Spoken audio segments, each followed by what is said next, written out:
the Honourable Craig Murray joins us now. Craig, thank you for coming back on the mother of all talk shows. I wanted to ask you if you agreed with me that the most significant thing about the Rochdale by-election result was that the Conservatives and Labour didn't even compete for second place, never mind first. That I won a thumping majority, and in second place was a completely unknown independent.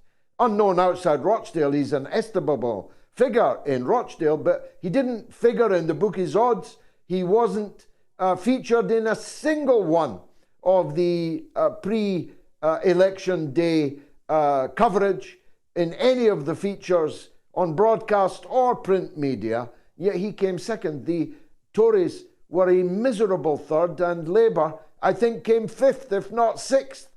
It's a big rejection of the two big parties, isn't it? It's fantastic, George. And I must start by congratulating you. It's great to be talking to George Galloway, MP, again. Thank you. Thank you very much. You know, you've given a lot of people a lot of hope and a big boost and an understanding that it is possible to beat the system, that no matter how powerful the political class may be, no matter how much they've got the mainstream media in particular under their thumb, the broadcast media, no matter how much they seek to control the narrative, given a chance, the people will reject them. And as you say, the people didn't only elect you, they put an unknown person who I'd never even heard his name until the declaration, to be honest, who came in a very good second place. And they totally rejected, absolutely rejected, both the Labour and the Conservative parties, who are politically identical. And in terms of the actual spectrum of political opinion, if you've got the left at 0 and the right at 100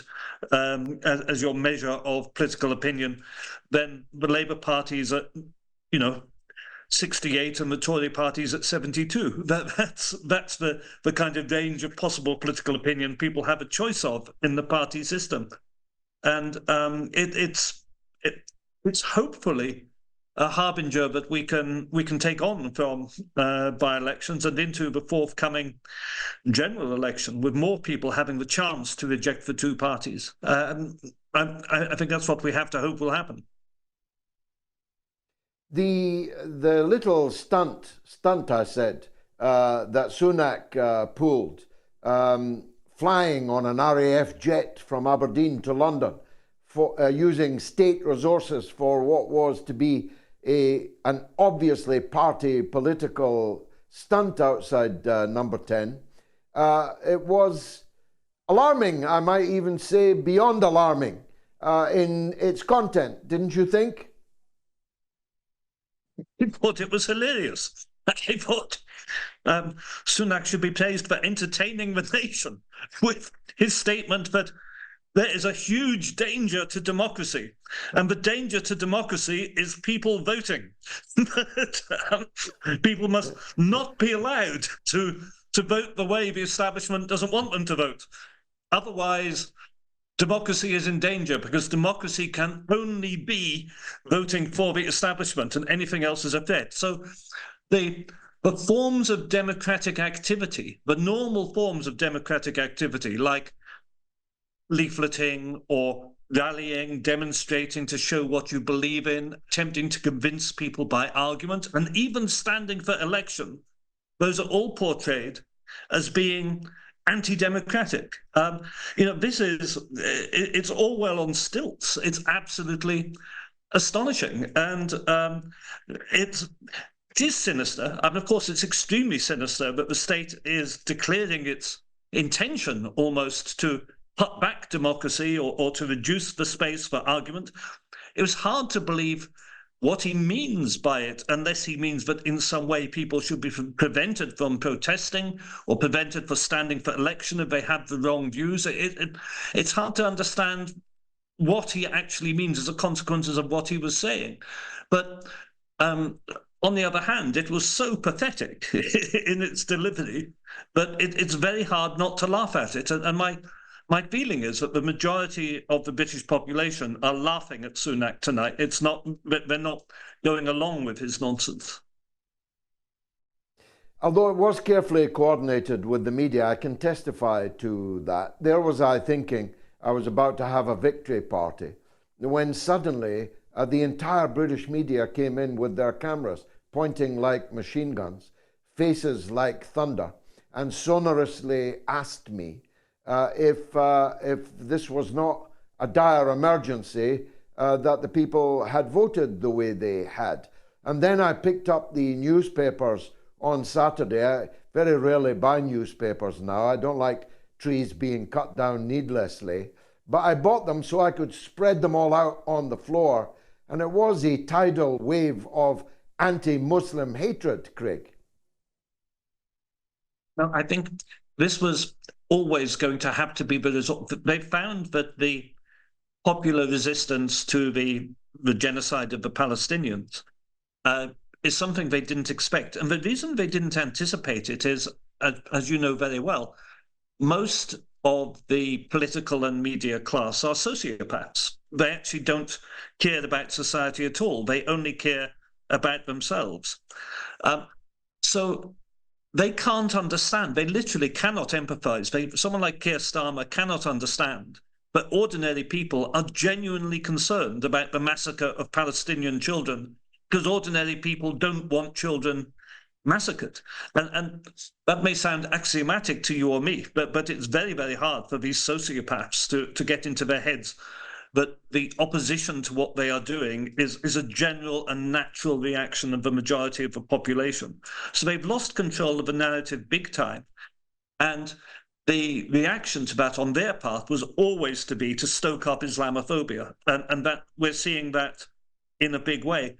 And my worry is that we're now going to go back to where we were in the war on terror 20 years ago, so-called war on terror, where we'll see young Muslim men arrested for plots which don't really exist. You may remember things like the Ricin plot, which was front page everywhere, and actually there was no Ricin whatsoever. The fact there was no Ricin was top secret for 2 years. We had the Easter bomb plot in Manchester, where the police announced they'd seized ingredients of a fertilizer bomb, and it turned out the ingredient they had seized was sugar from somebody's kitchen. So I think we're going to see that kind of official ramping up of the Islamophobic narrative, and we may even see, agent provocateur or false flag terrorism by the authorities. That's where I think they have to go next, having lost control of a narrative. So these are very, very scary times. They are, and of course, you can get real terrorists too. One of the things which puzzles me that nobody in the media is willing to grasp is that people like thee and me are trying to encourage Muslims to follow peaceful and democratic paths, political paths, by voting for people like thee and me. I recall very well your epic battle with Jack Straw in the constituency of Blackburn, in the immediate aftermath of the Iraq invasion and in the midst of its occupation. We were the people saying to Muslims, we know you're angry, you're right to be angry, the best way to be angry is by joining the political process and voting. But of course, there are real extremists on the rocks, siren voices, seeking to lure young Muslims onto those rocks of sectarianism, separatism, and even violence. Does it surprise you that nobody, not even the so-called liberals in the likes of The Guardian, The Observer, and so on, ever seem to give that a moment of thought? Yeah, that's true. And when violence does happen, because people are driven beyond endurance, they may never give a moment's thought to what actually caused it, and the fact that this doesn't occur out of a vacuum. And that, of course, relates back to what happened in Israel, Palestine on 7th of October, where you have a people basically driven crazy by continued oppression, by situations of siege, by repeated killings, beatings, detentions, and rapes of the population by an oppressive colonial power. And that, of course, is going to result eventually in a violent reaction. And if you look back through history, if you look at the history of the British Empire, for example, you find that wherever there was a local attempt to resist occupation by the British forces, you then have atrocity stories. You have the Black Hole of Calcutta, for example, which we were taught about at school, and those kind of atrocity stories, which do relate to terrible incidents that happened, but they are the outrage of a colonized, exploited, and brutalized population trying to express themselves. And the Mau Mau rebellion would be a more recent one. And those narratives are then always used by the occupier to demonize and dehumanize the occupied population and to justify what they call the civilizing mission, of course, to say we are a superior culture, we are superior people, and look what these awful people do if they're not kept under in conditions of slavery. So I think we are liable to see violent reaction caused by this terrible oppression. And of course, we condemn violent reaction when it harms innocent people. That's not the way we want to see people go at all. We want to channel it into political action, effective political action.